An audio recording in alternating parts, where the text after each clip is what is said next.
Ready to go? All right, start recording. The recording is started. Oh, great. I'll call the work session to order. Will the clerk please call the roll? Councilmember Davis. Present. Councilmember Kerr. Present. Councilmember Cormett. Councilmember Sullivan. Here. Councilmember Vista. Present. Mayor Riley. Present. There are 5 members present. Thank you. First item, I'll turn it over to the town manager. Okay, it gives me great joy to introduce to you our 2 new employees, Joshua Weber, our Public Works Director, and Andrew Collins, our planner. I'll let them both tell you a little about themselves and what they're working on. You want to go? Sure. Make sure you turn on your microphone and bring it up. Got it. Thanks. Yes, so I'm Andrew Collins. I'm the town planner here with Keystone. So one of the main tasks right now is working with Lindsay on reviewing the RFP proposals that have come in for the comprehensive plan update, or the new comprehensive plan. Then also working on a new variance application that was recently submitted. It's in for completeness review as well, and some potential site permits. The big item being the RFP. Excellent. So it's in the deep end.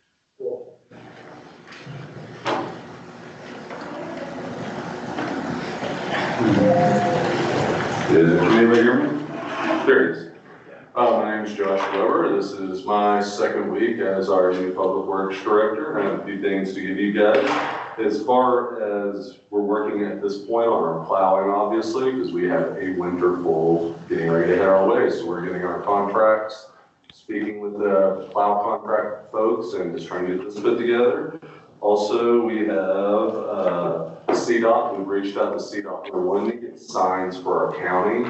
We have bridge signs. We have city limit signs. We have a lot of signs in disrepair, so we're wanting to get all these in place as soon as we can. Also, we are working on a couple of, we processed a few permits this past week. We have a saw whisker permit where they're doing a gas line replacement, and apparently on Independence Drive too. It's going to be just small little patch repairs going to a service for an individual house. And then we have our bridge abutment over there on East Keystone Road. I know that this one is kind of pretty big on our plate to look at. We have, so far we've contacted engineering, we've got appropriations to begin to get somebody out here to engineer this, to see where our flaws are, see what needs to be repaired in, begin to get this done. Hopefully we can get this done before winter gets here full blast. That's what I'm hoping. And then we have some spreadsheets. We've made a bunch of spreadsheets as far as figuring out what roads we have, figuring out what properties that we are going to acquire from either Vail Resorts or other people that have taken care of some of their different areas throughout the past few years. And then beyond that, that's about where we're at the moment. If anybody has any questions, feel free. And I assume when you said properties to acquire, you're really talking about the roadways. Yes. The roadways. Yeah, plowing. Okay. Any questions? Welcome. Yeah, welcome. Thank you guys. Both of you. The next item is a discussion of the ordinance, of an ordinance on formation of boards and commissions, and I'll turn that over to the town manager. And I will turn this over to our town attorney, Jennifer Manson. Good afternoon, council. So previously, town council had discussed the idea of forming boards and commissions. It is part of the town's home rule charter that town council has the authority to create and disband boards and commissions through resolution or ordinance. We talked about this previously at the work session on August 13th, and council provided direction to bring back a draft ordinance for general formation of boards and commissions in that process, and also provided direction related to specific boards, and those specific advisory boards are the Trails and Open Space Advisory Board and a Business Advisory Board. So in the work session packet is a draft ordinance that talks about the forming boards and commissions, how those boards are formed, what needs to be included in the formation of the various advisory boards.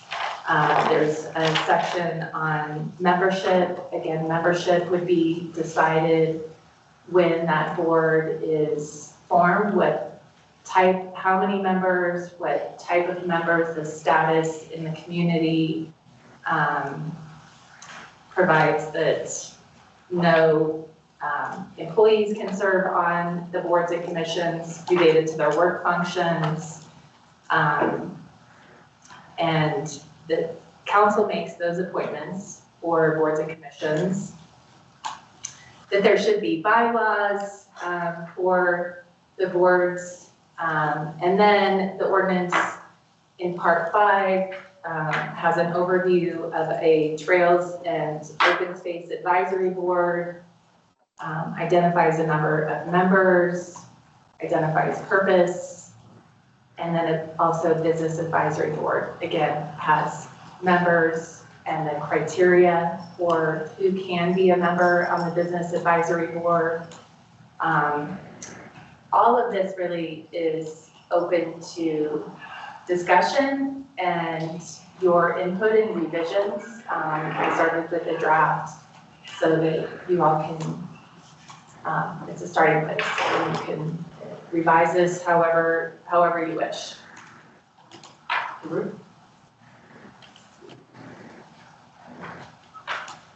Now, let's open it up and take a look at the draft ordinance. Did anyone have any comments? Councilmember Thiston. This is more of a general question that doesn't necessarily relate to Jennifer's work, but I'm curious whether or not we've had businesses in Keystone express an interest in a business advisory board, and if not, how we are going to entice them to want to invest their time in it. I see the value, but I'm just wondering if any businesses have proactively shown an interest. I actually have had a couple business owners reach out and ask how they can get involved. And I too have had a couple reach out in the same vein. Councilmember Sullivan, did you have something? It's kind of unrelated to the business one, but we're to the trails. I think I appreciate you trying to do a draft, but we are requiring them to be residents. What's the pros and cons of that? That's traditionally, that's the default. I would say in a lot of communities, they require that their members on their advisory boards are residents of the community. So I started with the default, and if you want to make changes, certainly you can, as a council, make changes to that. But again, the thought is that residents are more invested, could be more invested in the community. They're typically voters of the community, and so they are very interested in those processes, want to participate, and so that's why the membership is typically reserved for residents. Councilmember Thiston? I'm typically very resident focused, but I definitely think that this is a board we should consider opening up to different stakeholders in the community. I know we have many second homeowners who come up and enjoy our trails, and I would move to open it up to other stakeholders besides residents. Councilmember Sullivan? That was really where I was leaning, and one of the reasons why is that I've had some non-residents express interest that they have had experience more nationally, and I think we could really tap into that. So that's my desire. Then do I hear a consensus from Councilmember Kerr before I say anything. I didn't see a hand up. Thank you. Can you hear me? Yes. Okay. I agree with council members Sullivan and Thisted. I think that is the kind of thing that we want to more stakeholders involved in. And as to the business, I have only heard this secondhand, but I believe that most of our business owners are not residents, and yet they have a real stake. We could look at managers, but I would hate to restrict people who really care about the future of our town and business together. Then, do we have a consensus of the council members? We'd like to have the Trails and Open Space Advisory Board open to all members of the community? Yes. Your Honor, Yes? how do you define I guess the question is, do you want to limit it to residents and second homeowners? Or do you want to open it up to anyone who says they have an interest in the Keystone community? Councilmember Thisted? I mean, we definitely need all the brain power we can get, but if we're going to open it up to random people from outside of our community that don't have an obvious stake in it, I think we should possibly consider limiting that angle. I don't know how we go about that, but I think it makes more sense to make it the immediate stakeholders in our community unless we have a professional or some expert we want. What I was thinking of was, when I define members of the community, I'm defining that as homeowners, renters, residents. You could have someone here who is here 4 months out of the year all summer, and they could have a very vested interest. I would not include in that someone who did not have a stake like that in the community, and I think the council could weed that out. So, would that be all right with you, Councilmember Thisted? All right. Madam Attorney. Well, so we will, I'll work out a definition. We will want to have criteria for who can be a member of the Trails and Open Space Advisory Board based on that input and feedback. And I will just at this point in time make a kind of a note to keep this in mind related to the electronic participation policy, because that applies to all boards as well. So if it's, if you're going to allow people who aren't in the community to participate in this advisory board, just think about that related to your meeting. I believe you handle that in the bylaws for each of the committees when they're established, and you don't have that as part of the communication section. Okay. And that way, you can establish it at that point. Agreed. Yeah. Okay. All right. Any other comments?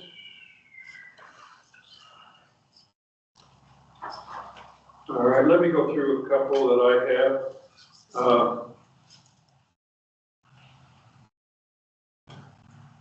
Do we want to have on paragraph B, I'm trying to figure out 4B, 1, it talks about each board committee promulgate such bylaws and rules of procedure for its conduct as may be deemed necessary. Do we need to, I guess I'm asking the question of the council, of the rest of the council members, have those also say the bylaws should address attendance requirements in the extent that electronic attendance at meetings is allowed.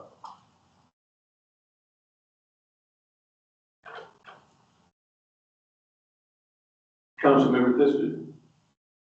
Great, so you're suggesting that we put that in right now prior to our conversation about remote attendance? Yeah, I'm just saying, should we require that the bylaws address member attendance requirements and the extent of the electronic attendance to meetings is allowed.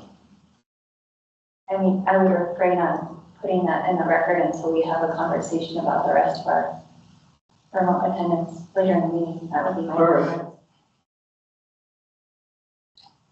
Councilmember Kerr has her hand. Councilmember Kerr. I hesitate to bump this problem to the board itself, which could cause them to start out with distrust among them. I think Councilmember Visted is correct. We should hold that discussion and until the attorney comes back with another version of this. And we probably need to make that decision at our level rather than present the board members with a problem. All right.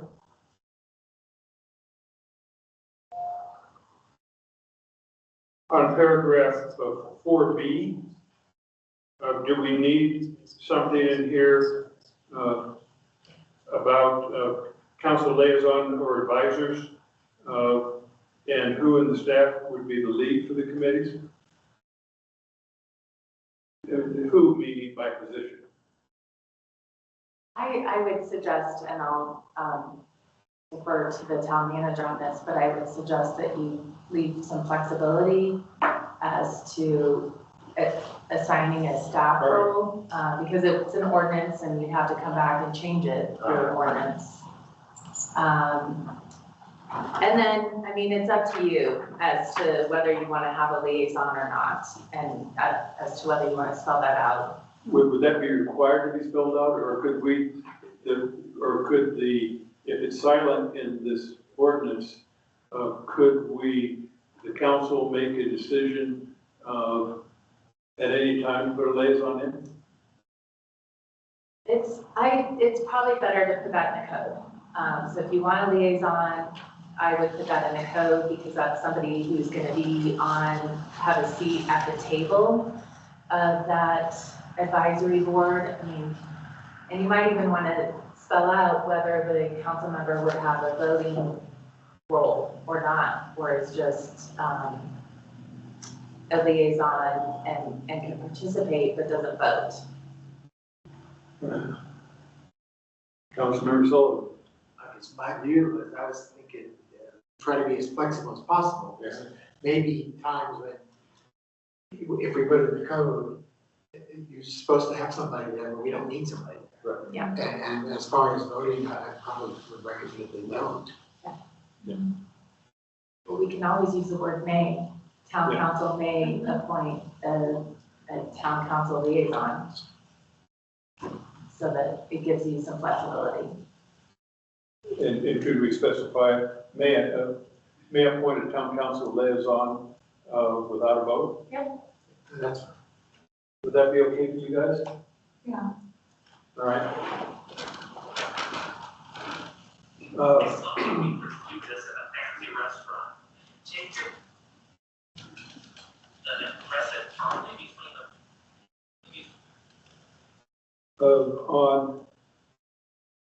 This is another question on paragraph C, 2.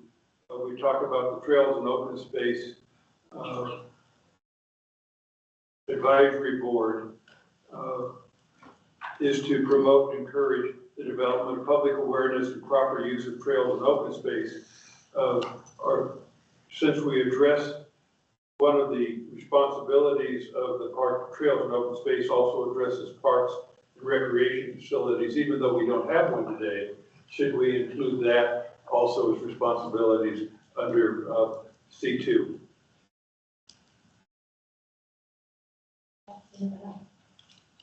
Yeah, Okay. just in case, one of these days, we might have one. Yeah. In C4, we talk about trails, open space trail or recreation projects and plans. So that's just making sure that they're not limited to just trails and open space.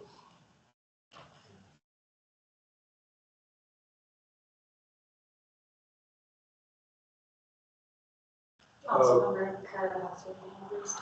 Councilmember Kerr. Thanks. I talked to Blue River about how they ran theirs. Interestingly, they had a council member who was actually a member and the leader of the board, and then at the end of that term, he turned it over to somebody else. And I'm not proposing that. I think I'm happy with what we decided, but I was just sharing that information for your information, general information. The second thing is they actually disbanded theirs after a couple of years because they didn't need it anymore. I find it hard to believe that we didn't need it for an extended period of time, but I think including the parks reference gives that group more flexibility and longevity. So I'm in favor of that. All right. On 6A, the second to last line on the bottom of the page, we talk about one of the purposes of the Business Advisory Council. The current language is pursuant to authority vested in the town council. There is established a business advisory board for the purpose of advising the town council on economic and business impact of town legislative and regulatory action. And my thought was, I would think we would want this business advisory council to also provide us advice as to the business community's needs of the town. So my recommended word change would be something like town council would advise the town council on economic and business needs and the impact of legislation. So it broadens their role to give us their perspective of what they need to be vibrant businesses in this community. Okay. Councilmember Davis. And I also support that they are paying attention to legislation because we don't want that to sneak up on us. Again, okay with you guys? With everyone else? All right. Any concerns with that, Madam Attorney? No.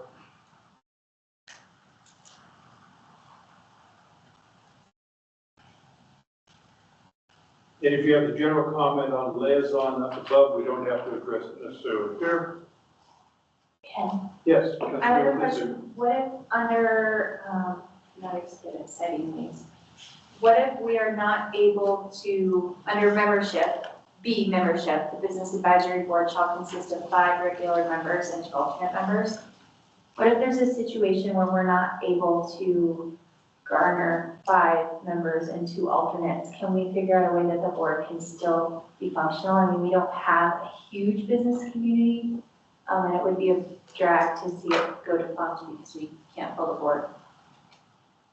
I'll let the attorney address. Well, one thought would be to open up membership then to town residents to be on the business advisory board. That would be a way to fill the board. I wouldn't want to, you need to fill 5 for sure. You also might want to think about for both of these boards as to whether you really want the advisory or the alternate members. I put that in there, but I'm not sure that sometimes alternate members create more confusion than their benefit. Yeah, what are your thoughts? Councilmember Davis. I would like to hear from John and Lindsay, who have experience with some of these boards, and what your feelings are about the alternates on this type of a board. My personal opinion would be that we just don't have alternates, just membership. My personal experience with boards and commissions is they're often hard to find the members. And if we have a requirement for too many members or alternates, that can just discourage someone from participating, not even getting a vote on the board that they read all the material for. Councilmember Sullivan. 2 comments. Number 1, I agree. I think that the alternate does make it confusing. I think that's a good recommendation. Number 2, I think Business Advisory Board. We do have a luxury of having a lot of experienced business people here that may not be working for a business in town. And I think I'd like to tap into that if possible. So, am I hearing that we might want to give guidance to our attorney that we would open it up to members of the community with business experience? Yeah. All right. Anyone else have anything? I have one other question. Again, it's the question for the council. On paragraph A5, 3A5, we say, no person shall serve more than 2 consecutive terms on any board or commission or committee.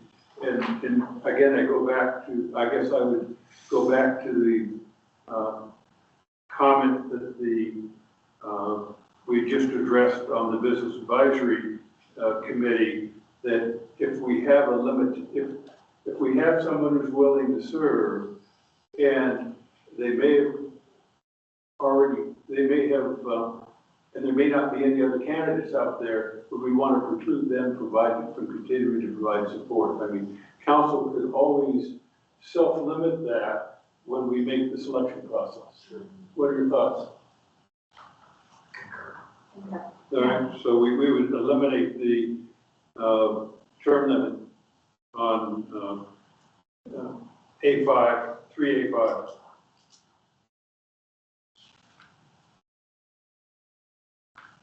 All right.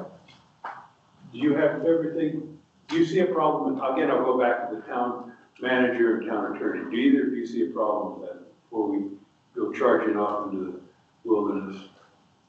Not unless there's a legal issue that our attorneys. No, there's no legal issue I have seen from experience in another community that you get people who are long-term members, and then it becomes difficult to appoint somebody else because they have been on for such a long time, and then the council gets in a sticky situation of having to say, you know, thank you for your service, but we want to give somebody else an opportunity, which, you know, you all can do that. That's the benefit of having the term limits in place. It's consistent also with town council. So, but again, you don't have to have this, and it could be added at a later date. Or could we add something along the lines of, while it is preferable that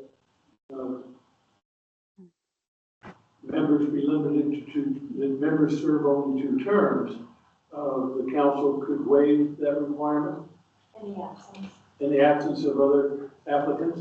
Yeah, I can put some language in that does say that the preference is to allow other people to serve and participate, and that's the goal would be to appoint people who haven't served 2 terms. However, if there aren't, I'll finesse it, but it would give you something to rely on if there was that situation where you had to make a tough decision. Councilmember Sullivan. My thought is, my preference would be that the default isn't that we're limiting. The default is, you know, we desire to, but they can continue. That's my comment. Mr. Town Manager. If I can comment some, I agree 100% with our attorney that there is an issue. I've often seen this where people get entrenched in committees and often supersede the authority of the council or the appointing body in these positions. I kind of like the idea of having a term limit with language such as such limits may be waived by a resolution of the council. That takes a very proactive move by the council to waive these limits rather than, and we're thinking of future councils. Right. language that just says we prefer new blood can easily be countered, well, he knows everything there is to know about this. If you have to take a proactive measure as a council, it makes you think about the reason for that a little bit more. Thoughts? Councilmember Davis. And thinking about the council, and we deliberately with town council have a rotation. If we're naming 5 people for each of these, and we have term limits, are we gonna have a problem in 6 years? I mean, I'm just asking. Or do we want to do some kind of appoint X number for a 3-year term and X number for a 2-year? I don't know, but my concern is with that, we'd wipe out the whole commission and at one time. And I don't know how, I'm sure there's a way to handle it. Yeah, I I thought she covered it. that there is staggered terms discussed in here. Oh, okay. Yeah. All right, then we're fine. Councilmember Kerr. There is one other structural thing we could consider, and that is to say that after 2 terms, you have to take at least 1 year off before you serve again. That might be too restrictive or too structured, but it would get some of the weight off the council in having to make all these decisions. I like what the town manager said about making a deliberate decision to include somebody for more than 2 terms, but this is another option. Council thoughts?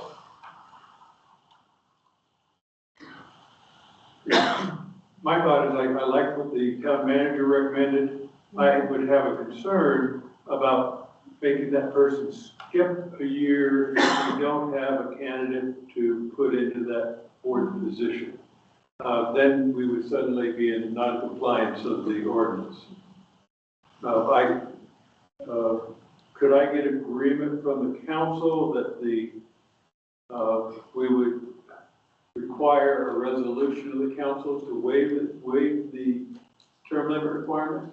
Is that agreeable? Yes.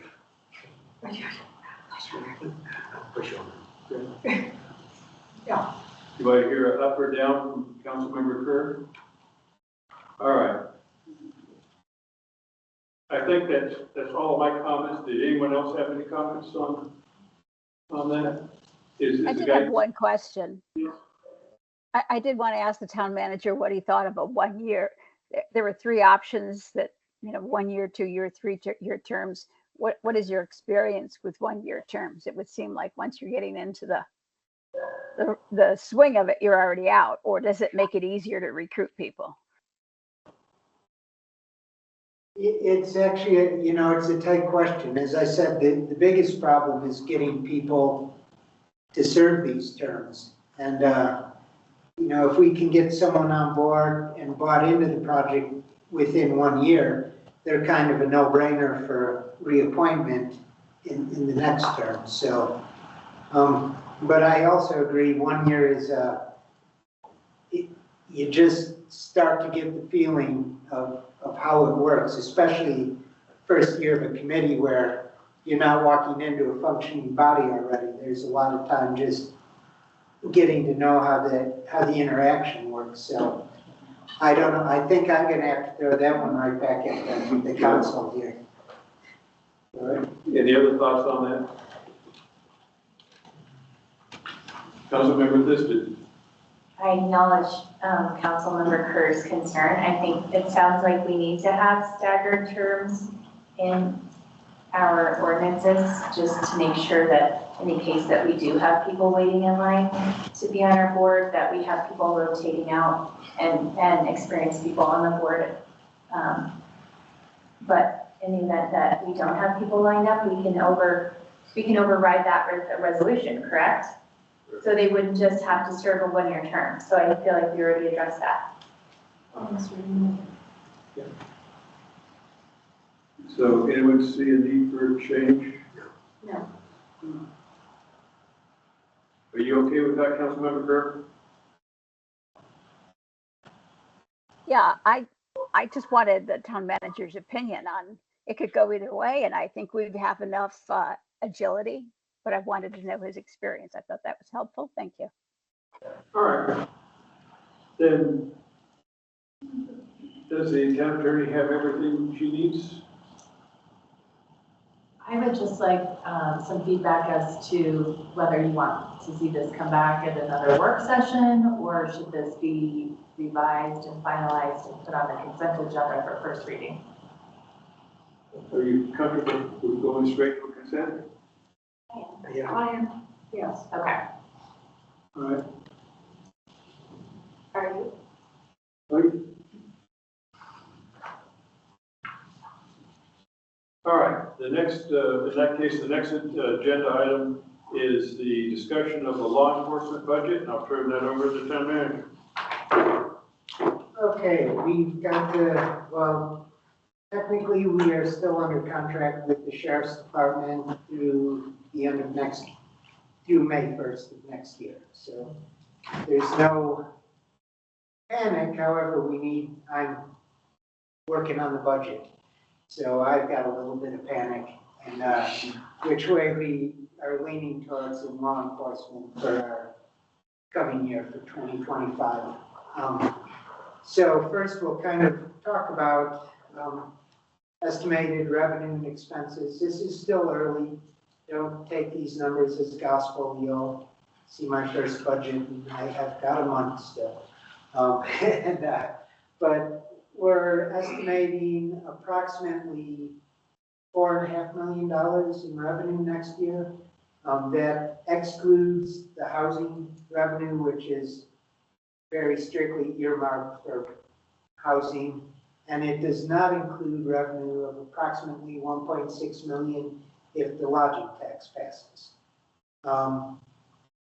We're expecting to have about $1.4 million in the bank at the end of this fiscal year too. So we still need to build that, or it's up to you, but I feel we still should build that reserve up significantly as quickly as possible.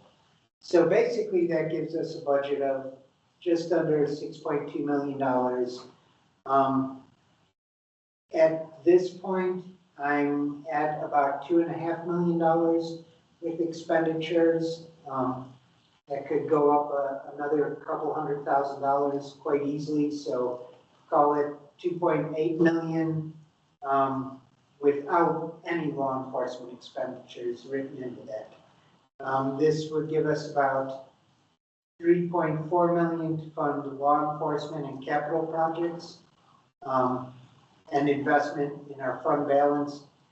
If the lodging tax passes, if the lodging tax doesn't pass, it gives us approximately 1.8 million to fund law enforcement, desired capital projects, and increase our fund balance. We have been looking at a placeholder of 686,000 in the budgets presented to you for 2025. The 2024 budget included 260,000 for law enforcement vehicles, which we almost certainly won't be investing in this year. So that leaves us kind of three options is where I'm at. We can establish our own police department. It would be difficult and expensive. It costs about, looking at other police budgets up in the high country, around $171,000 to pay for an officer, operations, things like that in an established force. And that doesn't count increases for the coming years. So add another, well, our health insurance is going up 13%. I think law enforcement coverage will go up a bit. So that number could be approaching 200,000 a year per officer. That's brick and mortar. That's not even the brick and mortar. It is all the equipment, it's not brick and mortar. It is only. Um, So we would need at least 8 officers, probably at least 10, including, well, plus a chief. So we're looking at, just so we have at least 2 people covering every shift and a couple officers to deal with illness, vacations, extra calls like that. We're looking at a budget of between 2 and 2.5 million a year to fund a police department of our own. We could continue to contract with the sheriff's department. Right now, they haven't put together numbers for it, but they're estimating it would be just over 200,000 a year to continue with the same contract we have with them. Now, the contract we have with the sheriff's department calls for patrolling in the same manner they patrol the rest of rural Summit County. Requires the department respond to calls, provide animal control, and enforce state and Summit County laws. The sheriff's department does not want to enforce our local laws and ordinances that we pass. So that's a bit of an issue. It does not require dedicated Keystone patrols or responses to Highway 6 accidents or specialized investigations. So it's affordable, but it's we've seen pretty bare bones. You might see a sheriff, but they're actually not going to be enforcing on Highway 6. Don't tell anyone about that. They'll enforce to an extent, but it's not their idea to sit out here and have a radar gun to slow people down or issues like that. So third option is join force with Dylan. We've started talks about that. Cost would likely be just under $1 million. This option would provide full-time coverage in Keystone with Keystone assigned patrols every day in the same manner they assign them throughout Dillon. Dillon Police would bring on 4 additional officers, including a code enforcement officer. Police cars and uniforms would be rebranded to show Keystone and Dillon, and we would have an equity interest in any equipment we buy for them. This option, we would also have say in how the patrols are conducted and what priorities we'd like to see enforced in Keystone under that option. I guess next step is, what do you guys want? I've already informed Dylan that any negotiations we have can change dramatically depending on the outcome of lodging tax. What are your thoughts? Councilmember Sullivan. Just a question, when you mentioned that if we did our own, it would require a FTE of like 8 full-time officers plus a head of the department. Why is it only 4 extra that we would be able to provide that service if it's from Dillon? Well, some shifts are busier than other shifts. So we could have a shift covering both towns, say between 2 a.m. and 8 a.m. Where if we had our own separate police department, we would need 2 people on staff at that time, and Dylan would continue that. And my second question would ask, I heard or I was thinking, I know there was a desire on the, I think Dylan had mentioned in the past that they were thinking about a new facility, a new police station. Has that gone into the discussion at all? And if so, what does that mean for us? They would desire that, and I think we need to probably have an executive session at the next meeting if that's the way you want me to continue to go. Negotiating with Dylan, we can nail down some of the details. So right now, that's not part of what we're talking about here, I mean, what's represented, that costing. They would love it to be. No, it's not represented in cost. Okay. Councilmember Liston? I hope I'm not overstepping and suggesting another executive session, but how far has our negotiation or conversation with Dylan gone? I mean, is this, I'm going to show you my cards. My preference would be a joint operation with Dylan. Are we far enough down in terms of talks to make that a realistic option at this point? Yes, we are. Okay, and we have a budget to support the numbers. A budget, but it would be subject to negotiation on the fee line. Okay. So, Councilmember Davis? After listening to these options, the fact that, the county sheriff will give us what we've always gotten, I think I personally, as a town council member, would like to see us provide a little more security.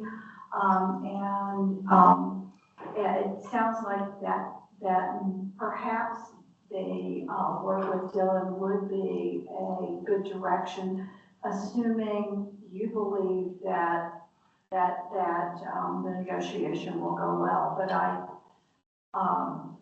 I think one of our goals in becoming a town was providing more security. Councilmember Kerr? So there are a number of assumptions built into this, and I wonder if you can help us, John, do a direct comparison of apples to apples on a spreadsheet. Do we have a request for proposal for which each of those, the sheriff's department and the Dillon police, are going to say, I can fulfill this and it will be at this cost, or I can't fulfill that, I'm not willing to think about it? well, we haven't done a direct RFP or any issue like that, but they have laid out what they're willing to, how far they're willing to extend their requirements. As I said, I think this discussion might better happen in executive session at our next meeting, comparing, negotiating positions between the options. As I understand your explanation earlier, though, the sheriff indicated he's unwilling to provide any support other than what we currently have. That is what yes, at this point with the And sheriff's so department. it's what we have now, our own police department, or something potential as a joint police department with Dillon are really the three options. And what you're really looking for is some guidance on a budgetary bogey to put in your planning right now. That is correct. I mean, I think worst case scenario, we continue with the sheriff's department and we do have a degree of law enforcement. But I'm wanting to see if you want to up that and to what level do you want to up that. Nothing would be complete until you as a council say, yes, we're getting the services we desire at a cost we find is reasonable. Councilmember Sullivan? A question, you mentioned that the county sheriff's says that, we're gonna just do our laws. So if there's anything that was specific to our town, how does that work? Well, interestingly, this is one of the things I found out. The ticket writing software they have now, Dylan recently just invested in one that allows them to write tickets for multi-jurisdictions. I assume the sheriff doesn't. There's a degree of training your officers to learn what the laws are in each jurisdiction. And that's probably why the sheriff's department says, we'll enforce state and county laws because they would have to learn the individual laws for each jurisdiction if they were taking that on. And all of their officers would have to learn it because they just, the way they assign patrols. So understand that, that means that if they say no, we will have ordinances or laws here that would just go unenforced. Yes. Any other comments? Councilmember Kerr. 3 comments. First of all, John, you've asked us for guidance. I don't want to get ahead of the council, but it sounds like the discussion is looking at either the Dillon or the sheriff's department, that we don't think we're ready to put something into place next year for a Keystone specific police department. So if everyone would agree with that it takes one thing off the table for you. Second, should the debrucing not get approval by the voters, we would want to anticipate that possibility and have a budget number for police support that's adequate to whichever way we might end up going. And third, I do believe we need more specificity on several items, and I know you don't want to go into them tonight, but essentially it's these round numbers you've given us means the Dillon joint force will cost us approximately 5 times more than the sheriff's. And I'd like to see what that looks like. And one more thing, have you looked at a contract position or a part-time position for a code enforcement officer for some of these town-specific policies? No, if we contract with the sheriff's department, though, we would have to hire a code enforcement officer to enforce. Our rules would not be unenforceable. We hire a code enforcement officer to enforce it. There would be coverage issues, of course. So if we were to go and do a side-by-side comparison in an executive meeting, we would want to see the sheriff costs plus the code enforcement to be a more fair comparison, right? Yes, absolutely. But Last thing. Let me interrupt. You would still have an issue, if I understand it, with if we had any unique traffic laws associated with Keystone, they may be unenforceable. Yeah, I would not have a code enforcement officer. They can't do that. All right, so go ahead, Councilmember Kerr. Okay. Yeah. Shoot, I lost my train of thought. Oh, I thought Colorado State Troopers were responsible for accidents on US 6. They are That's what the website says. Yeah, they are responsible for accidents on Highway 6. There are issues with that too. They're drastically undermanned. Accidents on Highway 6 they've caused wait times of several hours to get a police officer out to make a police report, or to get a state patrol officer out to make a report on accidents. It's so response time, and there's more than just the accidents. I mean, as I said, state patrol and sheriffs will both patrol and write speeding tickets on Highway 6. Neither of them will dedicate patrols out here to sit along the side of the road and have that presence that slows people down. We see it occasionally, but not to the same level we would with our own force or with a limited force with them. Okay. I look forward to a comparison of cost versus service. Great. Yeah, can I make a suggestion though, since the town manager is looking for a decision of where we want to go? He's looking for a budgetary bogey decision. In other words, what number should he plug in initially as he starts the budgetary planning process? And my recommendation, and I'm looking to the rest of the council, would be to plug in as a budgetary bogey, the Dillon option, which is the most expensive. And then depending on how negotiations go, as the analysis is showing, then we could scale that back if we wanted to.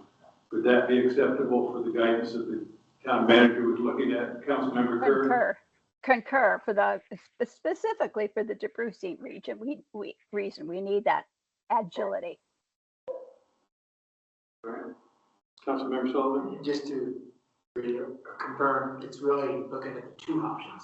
So we're really taking from a budget perspective, one of creating our own force off. Okay. Yeah, I'd be concerned that we actually don't have them. Especially if the lodging tax does not pass, we don't have the money to put out a safe police department.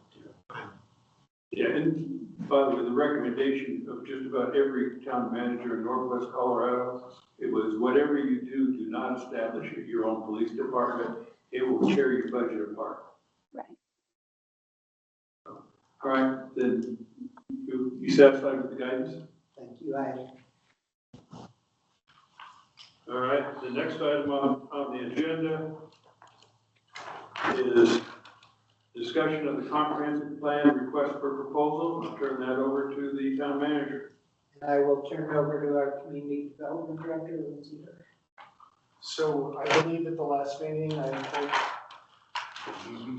told you that I would give you an update with regards to the master plan process. And that's exactly what I'm going to do. Approximately 4 to 5 weeks ago, we put out that RFP with the help of the town clerk. Actually, not help, she did it all. Basically got the RFP posted where it needed to be. And it's a different day on how things work out in the cyber world. Basically, we got 98 hits, if you will. 98 different firms, loosely, took a look at the RFP. The RFP closed the end of last week, and we received 7 proposals. And currently, staff is looking at those proposals, evaluating those proposals, and Andrew and I will be making a recommendation on our top 3 to the town manager, and from there, I'm looking for some guidance with regards to how council would like any input, or do you want just staff to select? So with that being said, I'm looking for a little bit of direction with regards to that. I am very, very pleased with the 7 proposals we got. They are from all over the nation. Some with a local component, some from the East Coast, some from the Northwest. So it's a good sampling size of what we got as far as different interests. And the one other thing that I'd like to mention is all the proposals, for the most part, are team approaches. Not one firm has all the tools, like transportation analysis, portion, economic, open space. So it's a team approach with certainly a majority, if not all, the proposals that were submitted. Council thoughts? Councilmember Sullivan? I guess of course, this is a critical thing for our town. I would like to see the 3 that you recommend, that you shortlisted, with your recommendation. That staff has, I guess I would take that recommendation under advisement, high advisement, but I would like to at least wait and let the council also participate in that decision. That's my desire. Councilmember Pfister? I concur. Councilmember Davis? I would agree with that approach.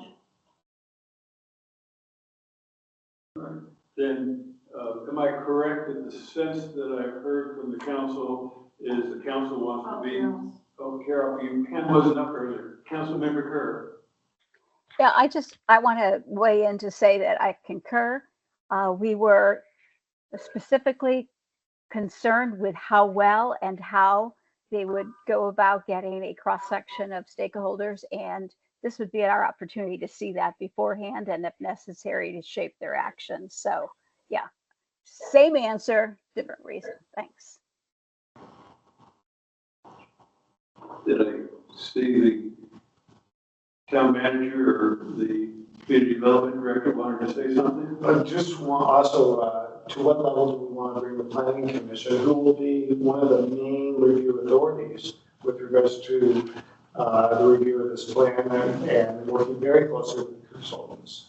So maybe a little bit of guidance with regards to their involvement as well with the choice. Would the council like to have the recommendation come up through the planning commission to the council with a recommendation for which contractor to select?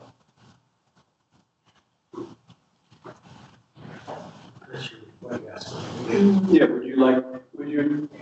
I think there's two paths that this could go, given the guidance we've given. One path is the community development director can take directly to the town council their evaluation of the top three plus their recommendation of who should be selected. Or they could run that through the planning commission for a endorsement and recommendation as well to come to the council for us to then do the final review and selection. Councilmember Sullivan.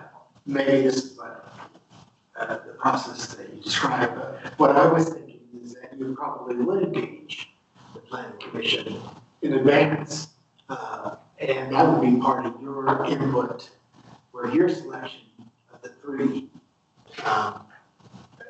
But I don't know why you wouldn't engage them, let them have some insights. Community development director.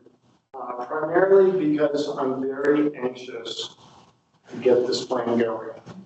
And I certainly believe that the decision makers, including the recommending body, certainly can make good choices. It's just staff does have the expertise and is willing to assume that responsibility of selecting the right consultant for the town's needs. I'm absolutely not saying to take the public process out of it. I am saying that I think I'm your best resource with regards to selecting one and whatever you want. I'm just seriously anxious to get this process going. I know the town needs a master plan. I know they want a master plan. And I know it's going to take approximately 9 months, maybe a little bit more, in order to get you that product. So I am anxious. Yeah, come with the town manager. Despite my community development director's anxiety, which I fully understand, we still have a $100,000 grant application out. We can't put the contractor under contract until we got the grant under contract if it's awarded. So end of November would be the earliest. However, we can, as soon as we can notify the contractor that they are selected contractor going forward, we'll put them under contract one way or the other, depending upon the grant. I think the contractors would likely be okay with the verbal assurance and start the planning to start the project. Councilmember Sullivan. To reiterate, I guess what I was saying was that I would look to you to reach out to the appropriate people that are on the commission. And maybe it's not a formal, hey, let's vote on our commission. But I would look to you to turn to those people for some advice and counsel as you do this evaluation. But still, at the end of the day, I'm looking at you guys to say, here are the three, here's our recommendation. I don't think we need to come in for two different groups. Councilmember Thiston. What do you mean by not What do you mean by not coming from two different groups? Are you saying we don't need a stamp of approval from the planning commission and town council? I didn't understand. No, this approval will come from the council initially. Yeah, That's us. I agree. I'm just looking for staff to reach out to the right people to help them in this evaluation. And I assume that some of those people will be on this committee that we already have formed. And that's, I don't want to have, I guess, two different recommendations coming, one from the commission and one from staff. Town manager, We could probably reach out to the planning commissioners individually, get their individual opinions and aggregate them, bring those who return. let me ask you a question. Would it be, since it sounds like we would like at least to have some sense of what the planning commission feels about the recommendation. I'm not looking for them to come in separately, but it might be helpful, it would probably take one session of the planning commission to discuss it. And we're talking about award of this probably, formal award of this probably in November for the grant, because of the grant cycle timing. It might be beneficial, at least to me, to see what the planning commission's recommendation is, and I would hope that that would be the same as the staff's recommendation, coming forward. But I think it would be helpful to me, at least, as this commission, in essence, really will be working for the planning commission, to have a planning commission input on it. Other thoughts? Yeah, when is our next scheduled planning commission? October. We do not have a public hearing scheduled or a business for the September meeting, so it would be October. Well, could you schedule a meeting anyway, and just have this be your item of business? I could certainly make that attempt. Actually, September, the meeting would be probably next week. I'm not sure about availability, at least for our regular scheduled planning commission time and date. Councilmember thoughts? I have a question. I understand I'm picking up on the normal chain of command. Ideally, we would like to have the planning commission provide input, given our time restrictions. Does it make sense to have staff present their suggestions to town council and the planning commission simultaneously? And if any of us have feedback, we can provide it? Is that a can work? Or I don't know. I mean, I don't want to circumvent the planning commission, but if they're not up and functional, I don't think it should hinder this process moving forward. If I may. Yes. They are absolutely up and functional. I think I can, until the town manager burst my bubble with the money thing. I think given the fact that we can't actually sign the contract until we secure our grant money, then I think it actually can work out quite well with regards to scheduling a normal meeting with the planning commission. And obviously I will report to them and I will bring their input to council at a later date. Councilmember Sullivan? I'm very comfortable with that process myself. We do want to make this decision, or you should make this decision as soon as possible, even if we can't put them under contract. We'd like to get them wrapped up. Yeah. And I will add that it will very, very high degree of transparency, and I want to observe that because we will be selecting a contractor. Other thoughts?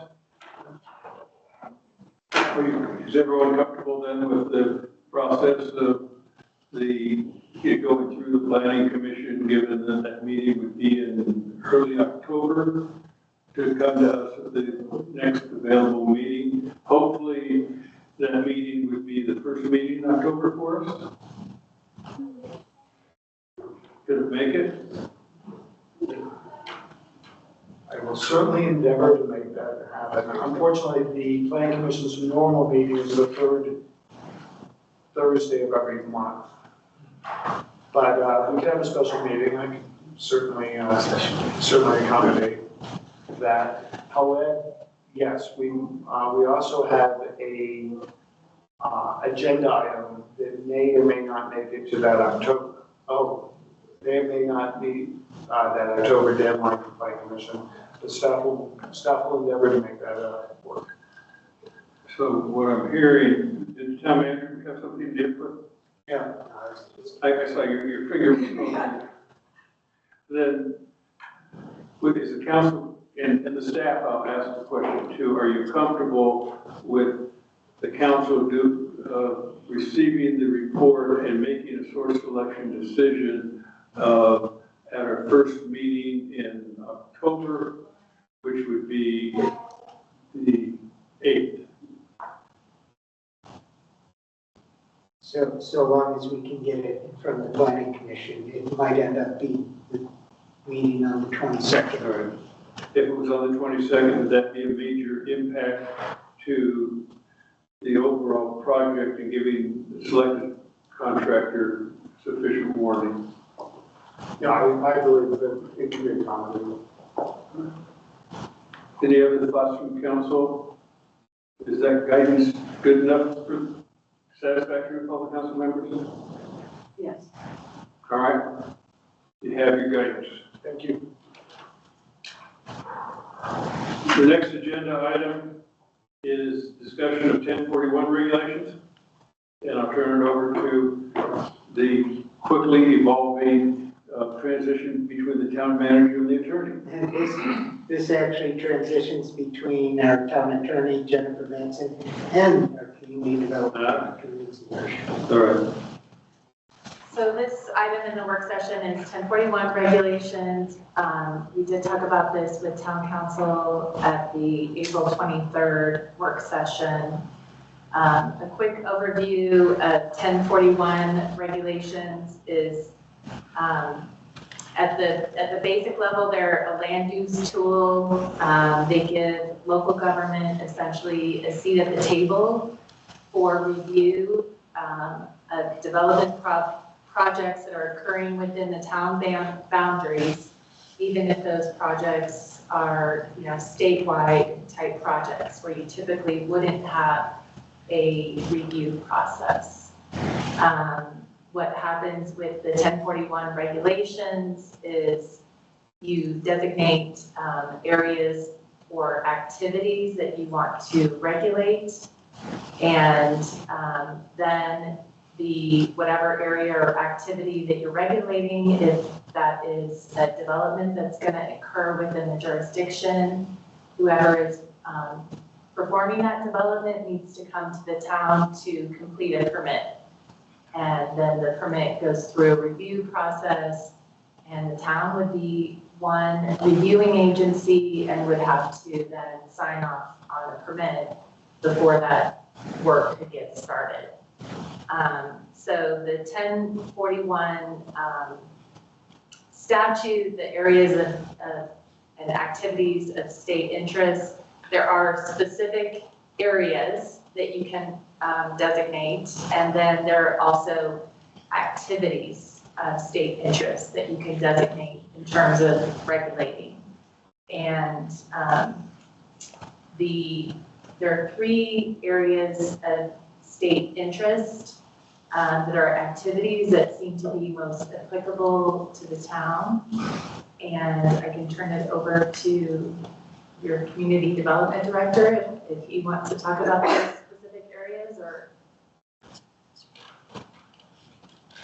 So basically, in your staff report, there are 3 different areas that are very likely applicable to what the town may or may not see. The first of which would be the transportation portion of it, any real work that would potentially fall into Highway 6 could be reviewed. The utility work, I believe there is a project on the relative near horizon with regards to water improvement that could increase capacity that would likely fall into that. And Jeff, what was the third? The third was water and sewage treatment.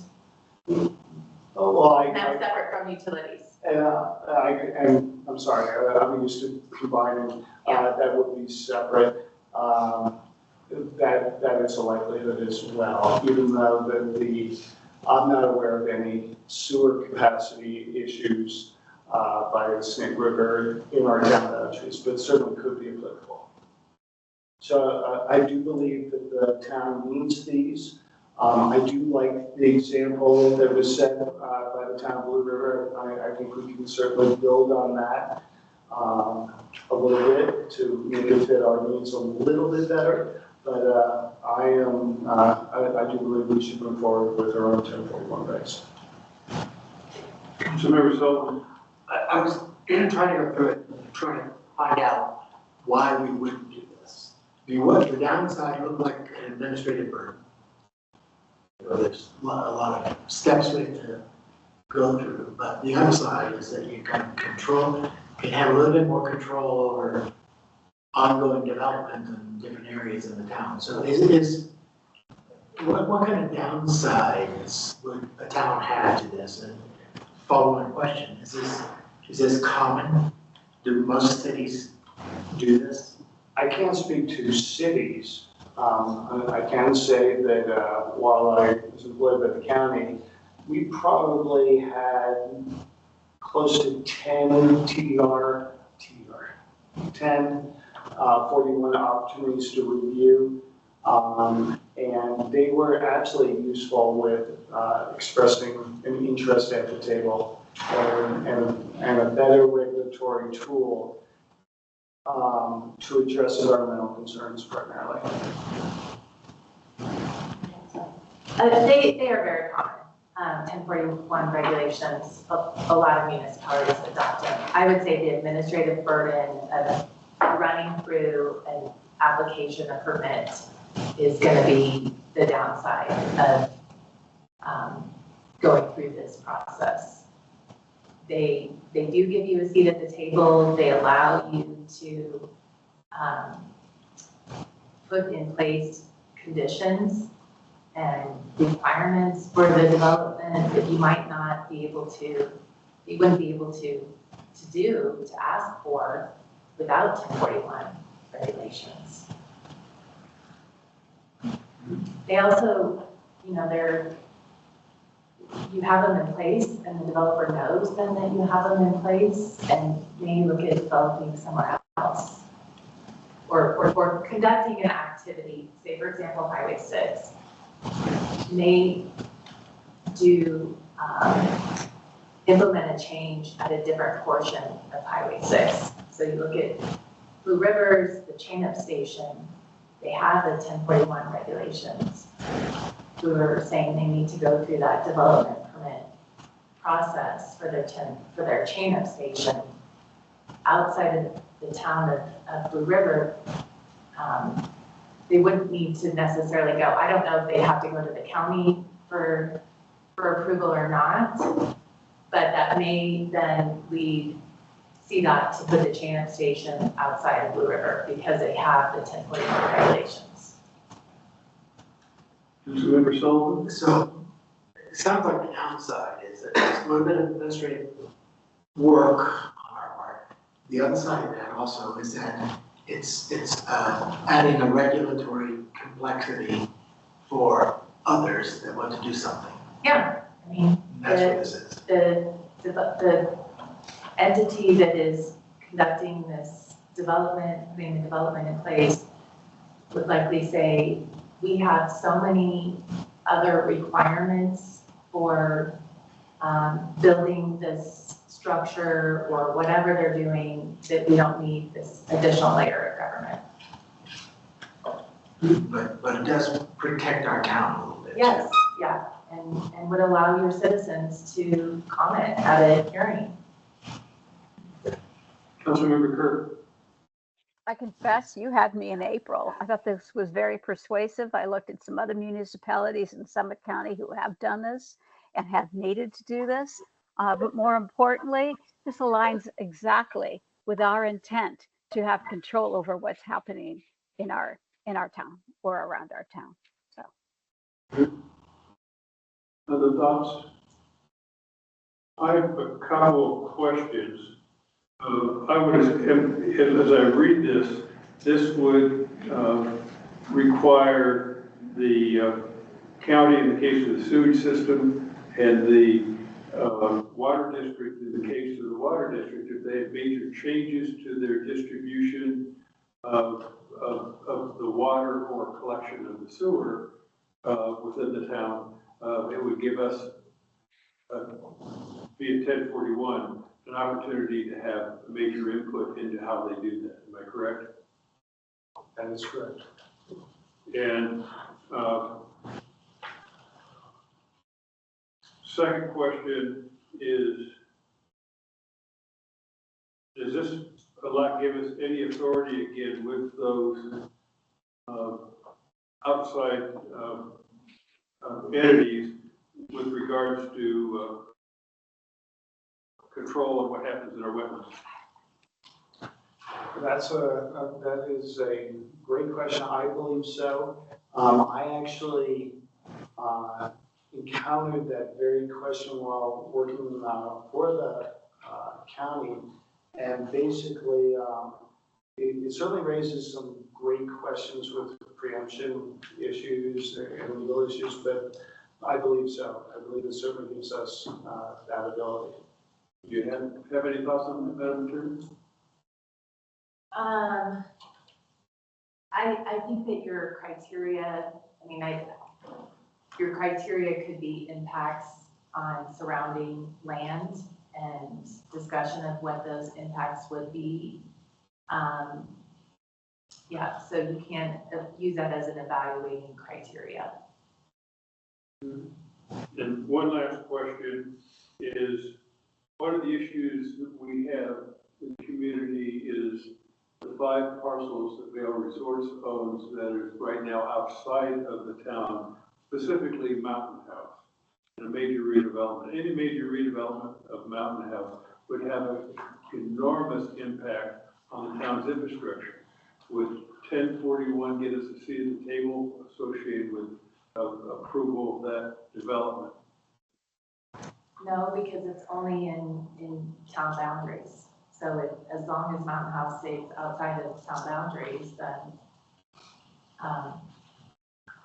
Even if it impacts something up inside the town boundaries, if what they're building could potentially impact something within town boundaries that's so adjacent, we would have that oversight?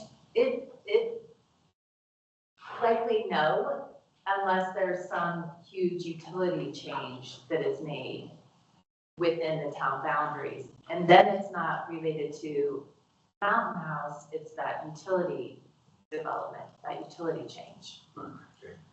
So a major impact on the roads, for instance, or the traffic would not have give us any leverage with 1041. No. Sure. I just have to add one more thing. There's a portion of Chapter 3 of our development code that speaks to major development projects that requires more information to be submitted. Transportation studies, effects on school districts, police force, health, safety, welfare issues.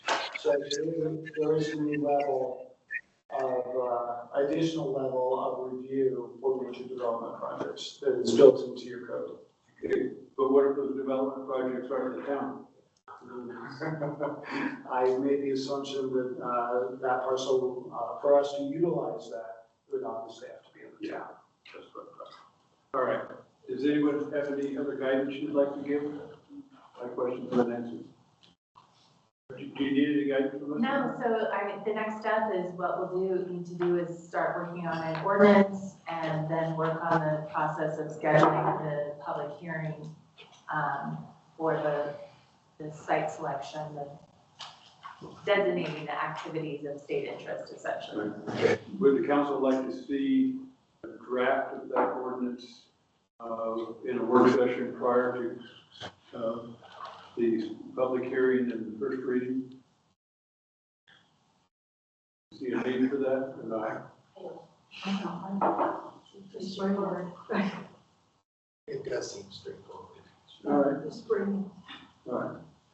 Then I think you have our guidance, so just bring it. Okay.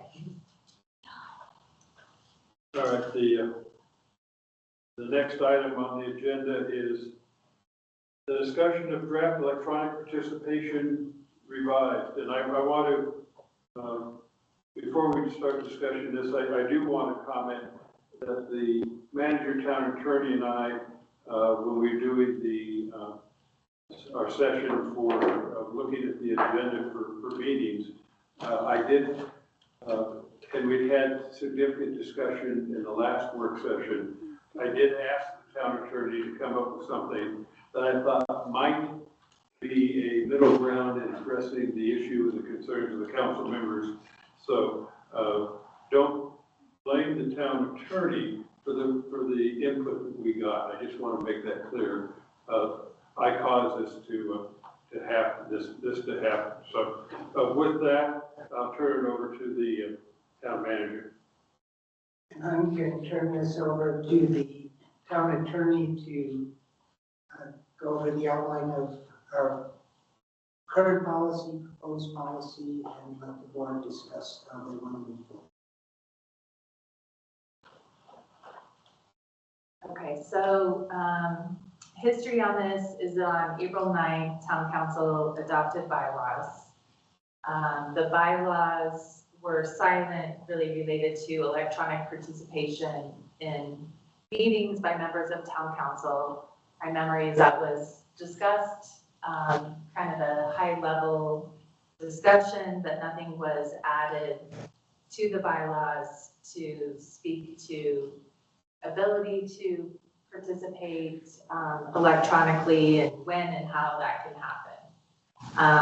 So in the packet, there are red lines on the bylaws related to participation electronically. The red line provides that members of town council are permitted 3 excused absences in 1 calendar year, beginning in January 2025. And additional absences may be excused for good cause. And then also the related to electronic participation, that the council member, mayor could participate electronically if their absence was excused. That's how it's written into the bylaws. I also went ahead and added an electronic meeting practice for town council and your boards. This is a policy that's been adopted by other communities. I think it's a good practice to have this in place because of technology and to identify when use of technology is appropriate, when it's appropriate for all of council to meet remotely in a meeting, and then to identify the constraints and procedures for council members and board members to meet electronically.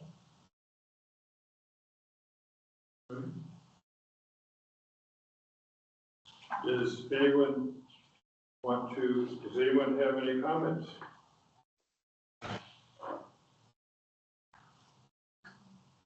Councilmember Davis. While I appreciate this, we're dealing with 2 things right here at one time.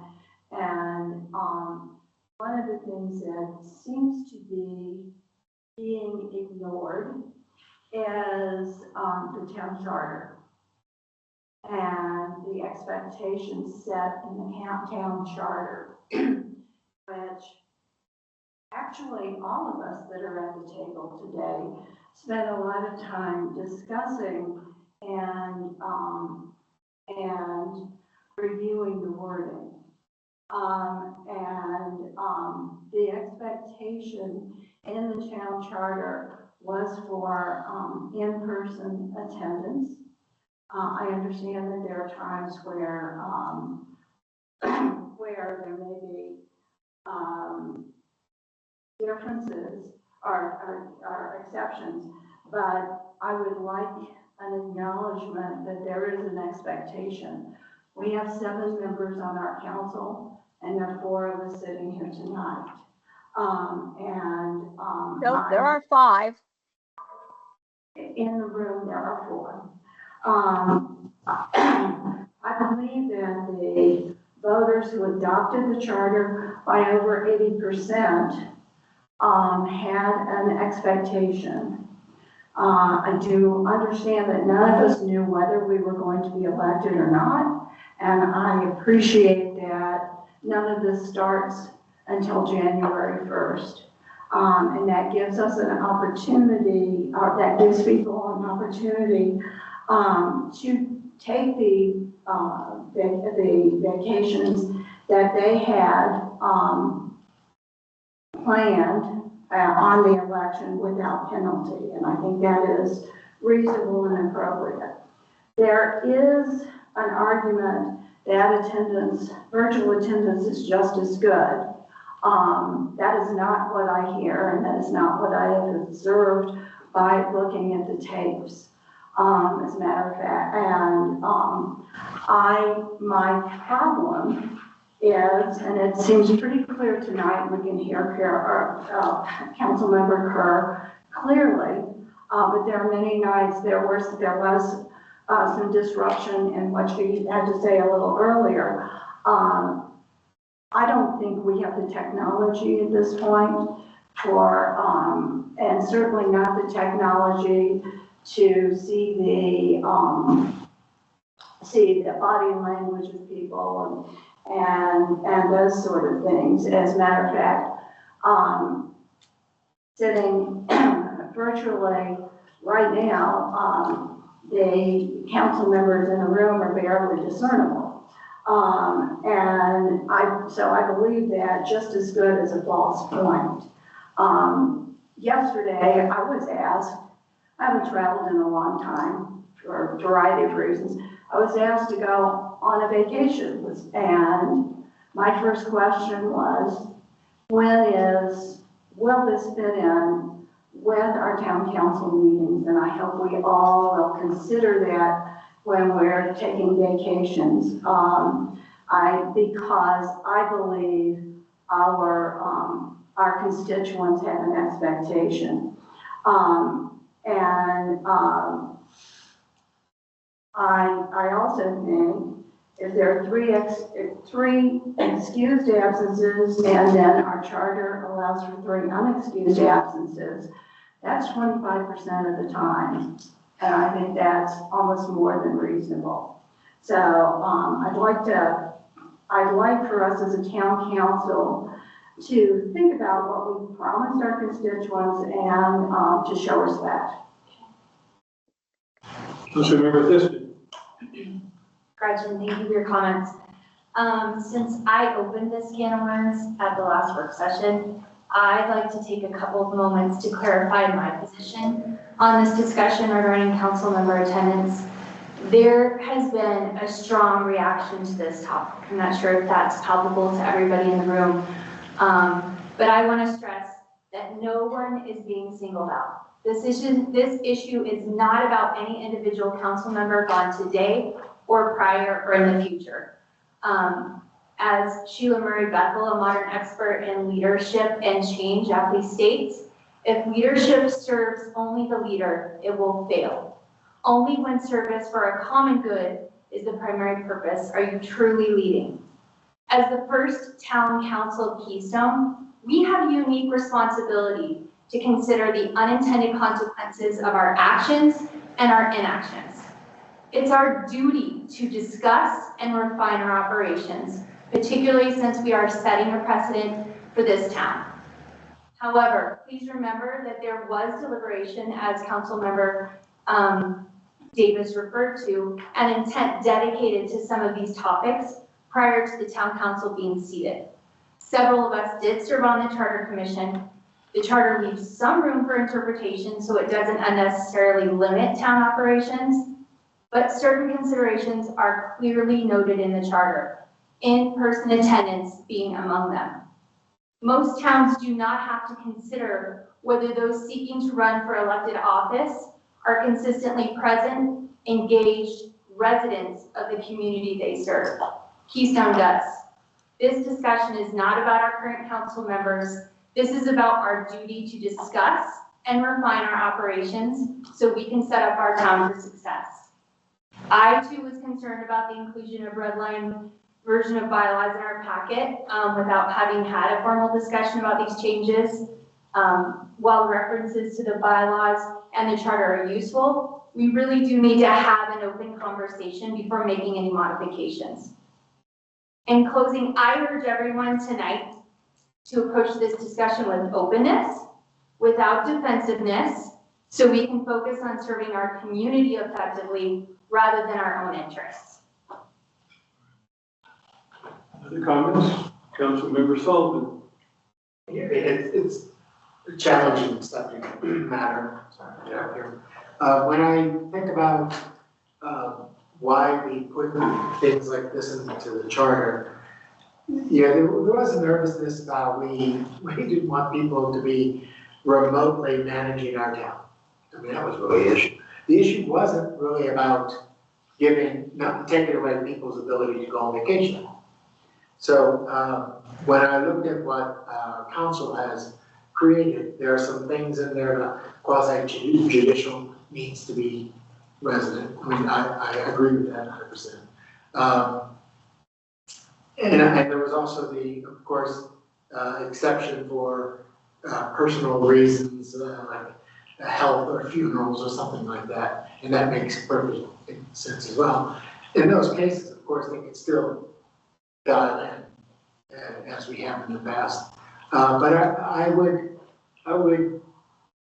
go on record by saying we do need to have some low number, and I think the number just thrown out was like a 3 of unexcused absences. I think it was something like that for the year, and that something like that would accommodate vacations, give people on council the flexibility to go on vacations, but it would also keep us from having remote management of our town, which was the biggest fear that we had.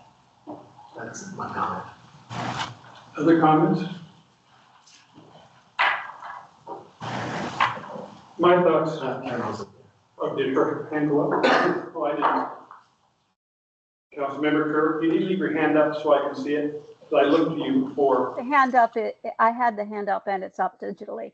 I wonder, Councilmember Thist, it'd be helpful if you could explain the unintended consequences you are concerned with.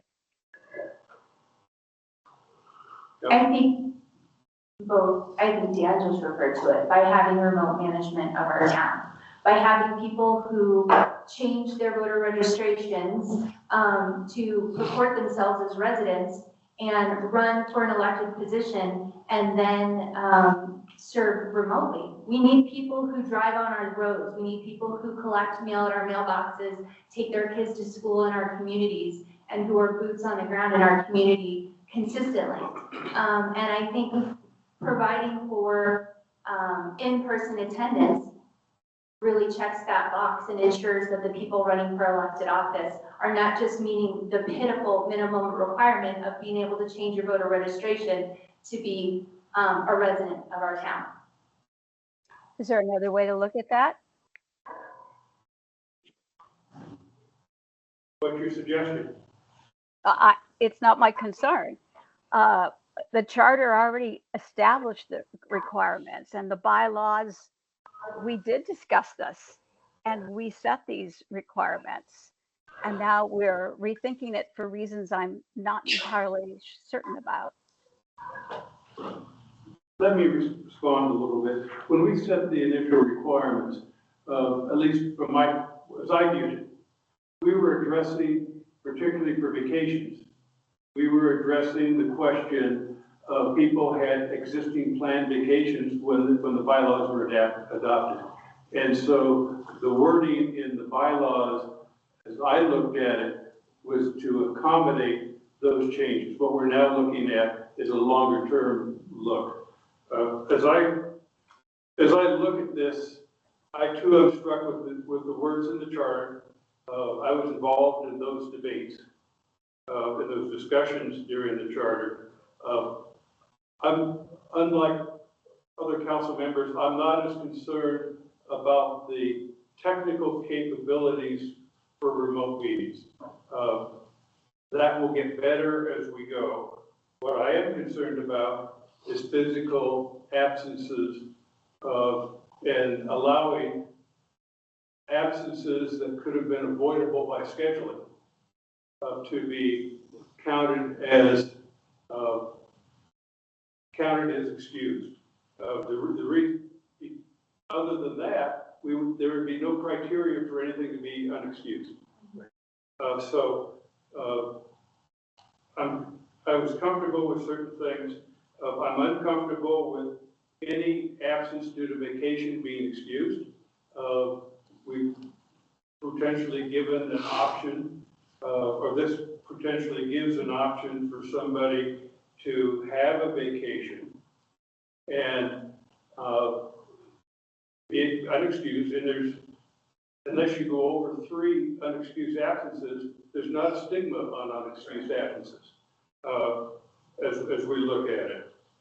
So the vacation issue, I think personally needs to be unexcused unless they take advantage, the council member chooses to take advantage of the option to 1, 2, or 2 or 3 attendances virtually, and that gives flexibility. I think absence of more than 20 to 25% of the meetings in person is counter to what we thought of when the charter was envisioned. So those are my basic thoughts on it. So Councilmember Kerr, back to you. Well, I'd like to address Councilmember Thista's concerns. I don't disagree with that. But I live full-time in Keystone. I don't have another home I go to. And yet at the same time, I've had 2 family emergencies or concerns. My son's in the military, and if there's a deployment that he can't count on, then I've been able to respond. And yet now, because of 1 vacation and 2 family requirements, I've already used up what would be those 3 excused absences. And yet I never thought I was asking for an excuse. I was asking for remote full participation, which I believe you saw did happen. So I understand that we don't want consistently remote participation. But to the question that Councilmember Thisted came up with, I find that we will have a challenge. There's nothing to keep somebody from being a 50% resident in the Front Range and then just drive up here for a meeting. And yet I feel like I'm going to be penalized despite the fact that I put hours of extra work into this job because I'm very committed to it. And as you know, I live there. This matters to me. That's why I'm on this council. So I know we won't be making a decision tonight. And I know that we would never consider making a decision without Councilmember Parmet being part of this. But I would like you to all open your minds as to figuring out what is the problem we're trying to solve. Is there another way to exclude consistent non-attendance? And, well, I guess I'd like to continue this conversation at another time after we've all had time to think of some other options. I understand and I appreciate that Councilwoman Bistet has been very clear. She's not talking about present company, but we would be involved. We would be affected. So let's continue thinking about this before we jump. Also, one other consideration. Right now, we are meeting every other, essentially every other week, twice a month. And my understanding is that there is an expectation, there's that expectation word again, that at one time we would move to once a month, which would certainly be easier to maneuver around.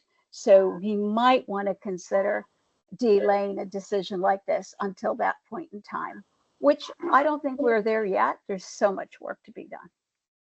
Thank you. One comment, I'm not sure where the expectation of one meeting a month came from. You brought it up in the past that it might be a possibility in the future. But that would be in cases of things like Christmas and other things, as a normal expectation for the council, as we see from all other councils that are in some county. The expectation is two, and it's the exception. Well, I think that is appropriate. I was surprised when I heard it brought up in the past. So maybe I misunderstood that you were only talking about holiday periods. Got it. Yeah, that would be an unusual thing, I think. I think we should, no decision, a final decision is going to be made tonight, and I think we need to have another work session on this. I would like to, as a starting point for discussion in that work session, suggest a couple of changes to what the town attorney has in the draft that we have. That would then be a starting point for that discussion in 2 weeks. And the first change would be under excused absences. We would remove the reference to vacations. We could revisit that. We would, of course, revisit that in the overall discussion for the meeting on the 24th. And then the second recommended change would be in paragraph 3 of 283, where I frankly was confused exactly what this meant. That would say members of the town council are permitted, and I had 2, we wanted to make it 3. That would be fine. Absences as a result of electronic participation in a town council meeting, electronic participation as a result of reasons identified in para 2(8)(c) do not count in this limitation. So in other words, if someone is sick and they can participate or have a family emergency, have an immediate family emergency, then that would not count against the limitation for remote attendance. That's what I understood. Okay, So, that does absolutely needs to be clarified. And Yeah. may I recommend that we not make any further discussions or decisions until we have Councilmember Parmet with us, and ideally after we've added our 7th council member, for whom this will affect. We can't postpone all of our business every time somebody's gone, and that's case in point of what we're talking about. But this one is Councilmember specific Parmet is one of my members. favorite people in the community and favorite council members, but we can't continue to delay important business Yeah, but every. I find it fascinating that he was very concerned about this, and yet we are trying to move forward without his participation and his input. This is, I think we're looking at something we would put into effect in January. I think we are going to be busy with interviews on September 24th, and perhaps we could bump this to the next meeting. Councilmember Davis. There is no action being taken tonight. There is a discussion. And I think it's fine that we continue the discussion, and hopefully Aaron will be here to participate in the future.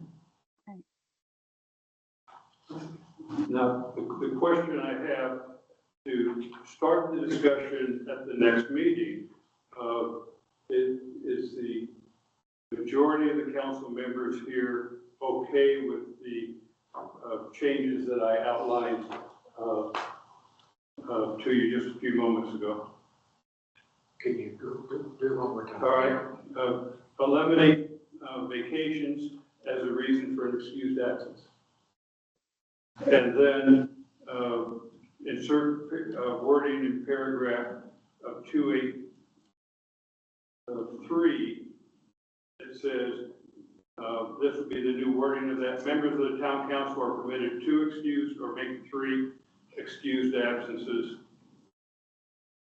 as a result of electronic participation in a town council meeting, electronic participation as a result of the reasons identified in paragraph 28C, which is illness, family emergencies, and other emergencies do not count in the limitation.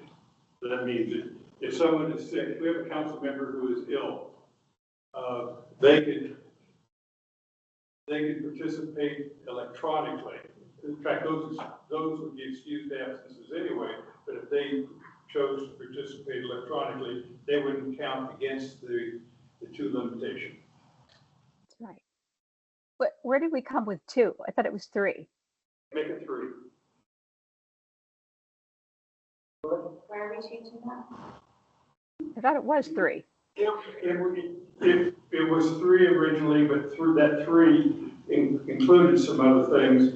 I'm just looking at a starting point for discussion, no decision, just a starting point for discussion in the wording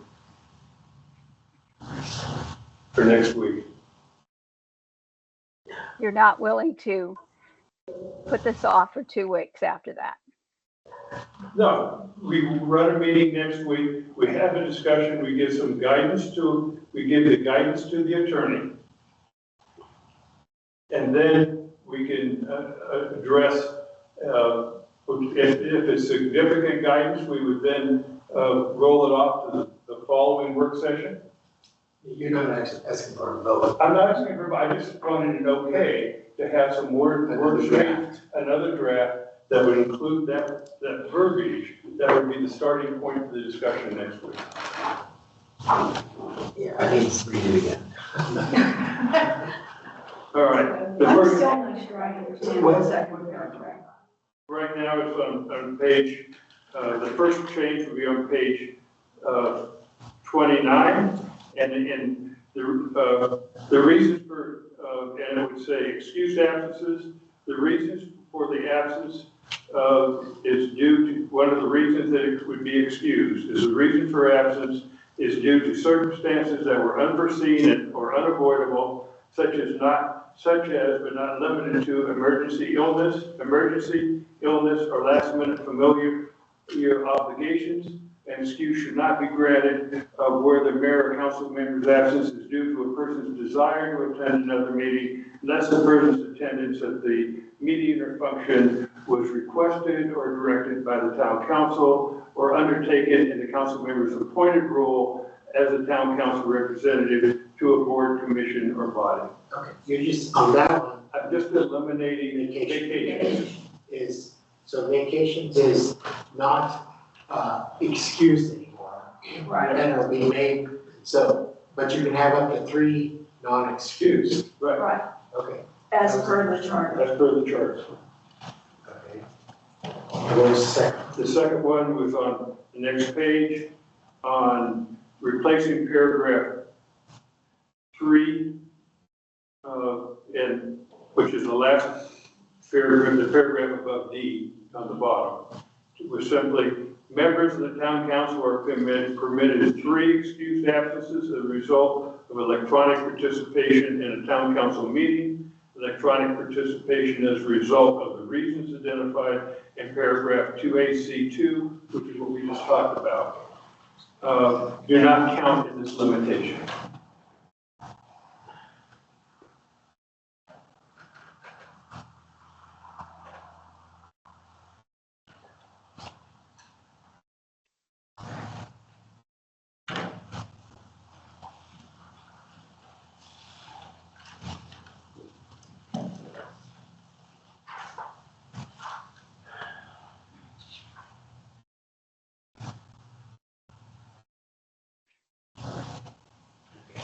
So basically you're saying that if somebody attends electronically, it's excused?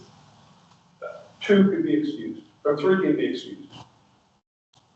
With cause, What? with Beg your pardon? cause, right? With cause, not just because you feel like it. Correct. See, it doesn't read. I don't understand it. You're permitted 3 excused absences as a result of electronic participation in a town council meeting. What? Okay, so you can be absent. So we were going to discuss this next time. This is just a start point, right? Yes, it's just a start point. That's all I'm Right, talking so, and then what about if a quorum is needed? Do we change the rules? I didn't change anything I'm to just do. asking.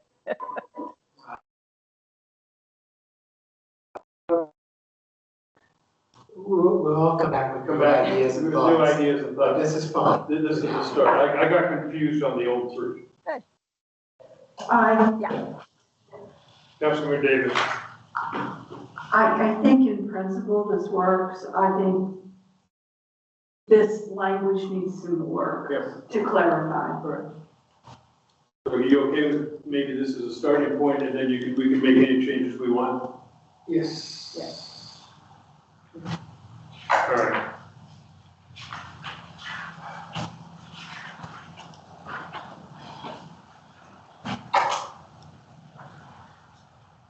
Do we want to go into, the next question is, do we want to go into the issue of the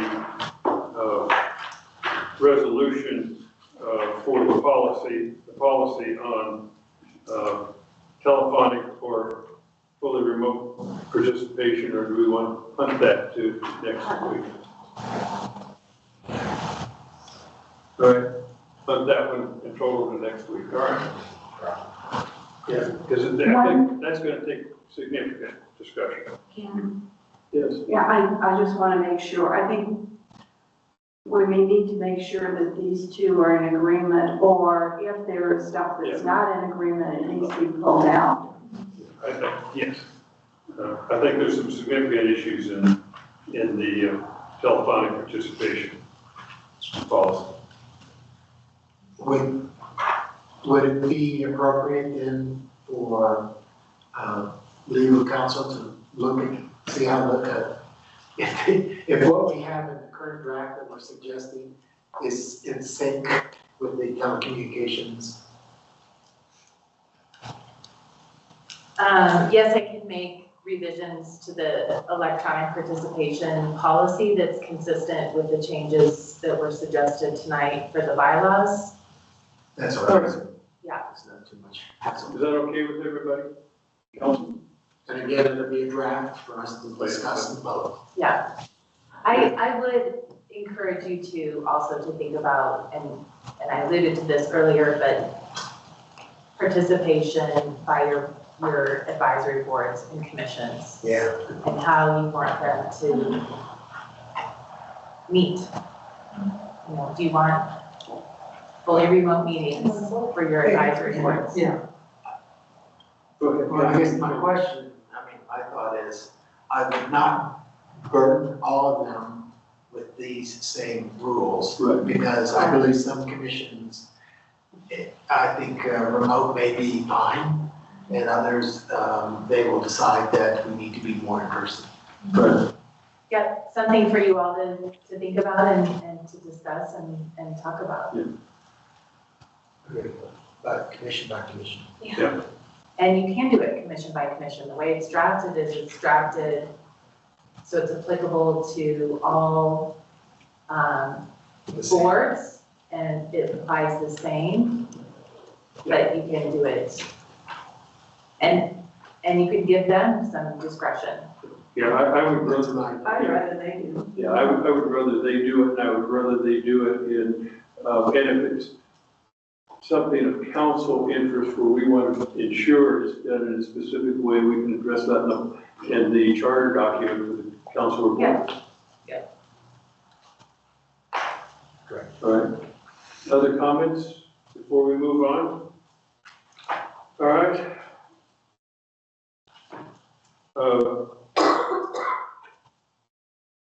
The next discussion is the disbursement of the county tax. Would you rather, it's now 6 o'clock, would you rather recess for 20 minutes, or shall we just plow right through this one? I don't believe this is going to be a long item. Let's just do it. All right, go ahead, Mr. Town Manager. This should be a pretty easy one. Starting this month, the town will be receiving direct payment of our July sales tax from the state. So we are done with the $200,000 a month advances that the county's been giving us. The last month, June sales taxes were $139,410.94. So less than the $200,000 that they advanced us. That happened 1 month before in April, and in the May payments, they just didn't advance us the full $200,000. They took the money out of the advancement. So the point is that at this point, we owe the county $460,539.06. The county has indicated that they will work with us on a repayment schedule if necessary. They would prefer to be paid as soon as possible. Currently, the town is sitting on, and this was as of last Thursday, I believe, $1,009,500 in our various accounts. We have our SDR licensing coming in. We're about to get our July sales tax, which will be a relatively low number. But after talking with the accountants over projected expenses in the coming months, the accountants feel comfortable repaying the county the entirety that we owe right now. I was not going to make that call on a $460,000 payment. I want to see if the board would rather we work out repayments in some way or just pay it now. Working out repayments allows us to gain a little bit of interest, but gets us a little bit of bad feeling on the county's behalf. Councilmember Sullivan. Yeah, I would encourage that we pay it all in full. I mean, it's nice to, the time value of money, but the reality is we'd be hurting the county against their time value of money. The county has been over backwards to help us with our initial financial position, and I think it's silly to nitpick them now when we have the money. I would recommend to the council that we pay it all. Other thoughts? So do I see a consensus from the council that says pay the loan off? And probably after we receive the sales tax dollars, sometime after that? Good. We then have discussion of manager council issues, and I just wanted to give an alert to the council members. We're planning on putting on to the work session next week a short discussion on quasi-judicial hearings. Those hearings are significantly different than normal public hearings that we have. So I think it would be beneficial for the council to have a discussion of what to expect in that quasi-judicial hearing, because it will be different. So it shouldn't be a long discussion, but I just wanted to alert you to that, unless there's objections. I'd be grateful for it. All right. Any other issues? With that, then the work session is adjourned, and we'll reconvene at 7 o'clock with our normal council meeting.